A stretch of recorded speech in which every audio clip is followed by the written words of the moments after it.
What if the reason you feel tired, frustrated, and constantly striving is not because God has abandoned you, but because there's one thing He's asking you to surrender? There's one decision every believer makes every single day, a decision that can either open the door to the life God has already prepared or quietly lead them into frustration, exhaustion, and confusion. And the interesting thing is, many believers make this decision without even realizing it. Today, we are talking about that decision, yielding to God. The truth is, God never called us to come and help Him complete something that is unfinished. God is not waiting for us to add something to what He has already done. All God has called us to do is allow Him replicate everything He has already made available through us. Our work is simply a response to what Christ has already finished.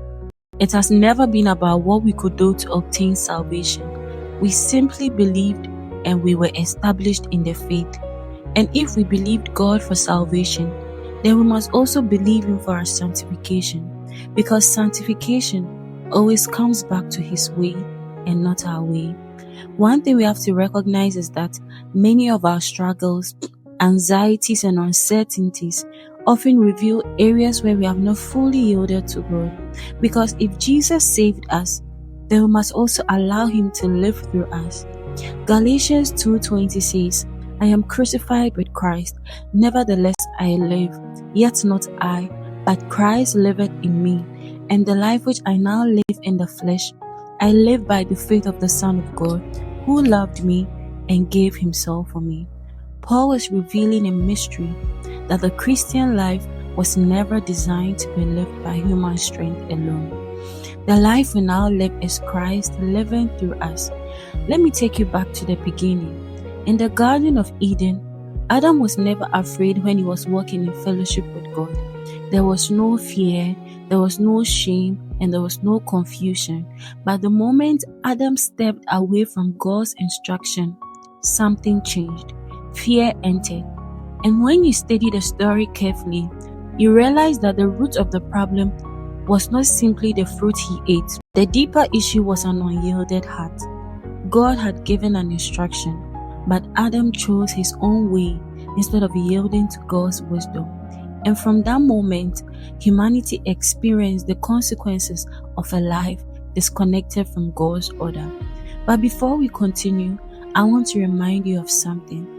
Yielding is one of the most powerful gifts we have as believers, because it gives God room to have His full influence over our lives. But I know sometimes yielding can be difficult, especially when we do not invite God to help us surrender. Here is the truth. Yielding is not God trying to manipulate your life. It is not God treating you like a coin He can toss you wherever He wants. It is not an opportunity God takes to give us something to position us in the wrong places.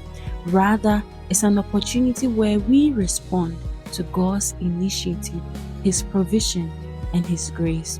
It is learning to move according to His unforced rhythms of grace, because God's ways are always higher than our ways. His thoughts are always wiser than ours.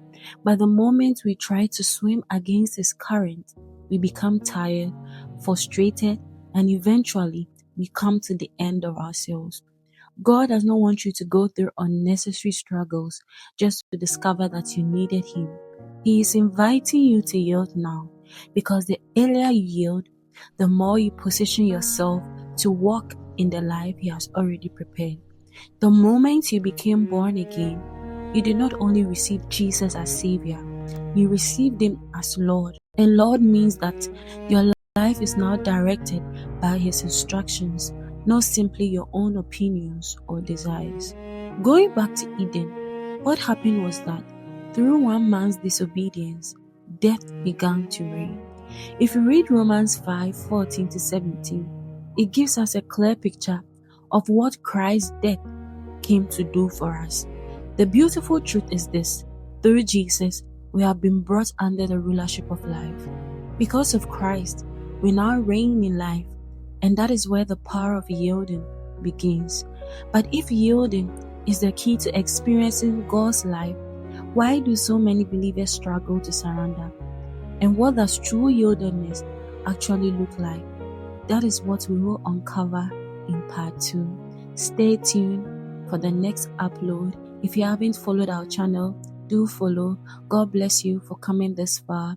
Do like, do share, do subscribe. Let others hear about this truth. Do turn on your post notification buttons on to be alerted when the next upload is made. God bless you, and remember, you are deeply loved by God. Shalom.